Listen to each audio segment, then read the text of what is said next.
গীতাসু ন বিশেষস্তি জনেষু চাবশেষেষু চ জ্ঞানস্যেষু সমগ্রেষু সমা ব্রহ্ম স্বরূপিণী।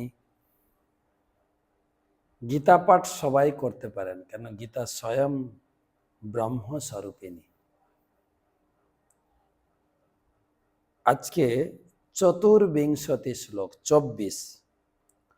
অচ্ছেদ্যয়ম অদাহ্যয়ম অক্লেদ্যয়ম অশস্য এব চ নিত্য সর্বগত স্থাণু অচল অয়ম সনাতন। অচ্ছেদ্যয়ম অদাহ্যয়ম অক্লেদ্যয়ম অশস্য এব চ নিত্য সর্বগত স্থাণু অচল অয়ম সনাতন।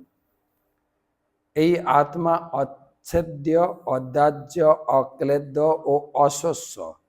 আত্মা চিরস্থায়ী, সর্বব্যাপ্ত, অপরিবর্তনীয়, অচল ও সনাতন।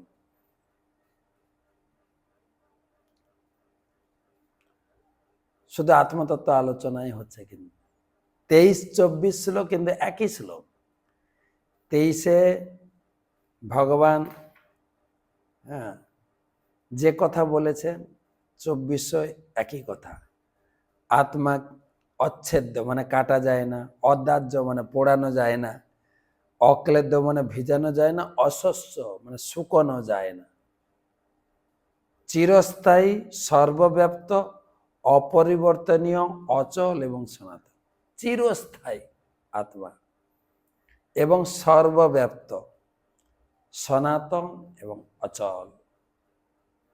সর্বত্র আত্মা রয়েছে। প্রভুপাদ তাৎপর্যে লিখেছেন, আগুনের ভিতরে, জলের ভিতরেও আত্মা আছে। প্রভুপাদ লিখলেন, চন্দ্রেও আত্মা আছে। যারা চন্দ্রযানে গিয়েছিলেন তারা দেখেছেন চন্দ্রে কোনো মানুষ নেই, আছে, আত্মা আছে। আগুনের ভিতরে আমার যা শরীর, আমি থাকতে পারবো না, কিন্তু আগুনের ভিতরে আত্মা আছে। জলের ভিতরে আমি থাকতে পারবো না, মাছ আছে। সেরকম আত্মা সর্বগত, চিরস্থায়ী, অক্লেদ্য, অশস্য, অদাহ্য আর অচ্ছেদ্য।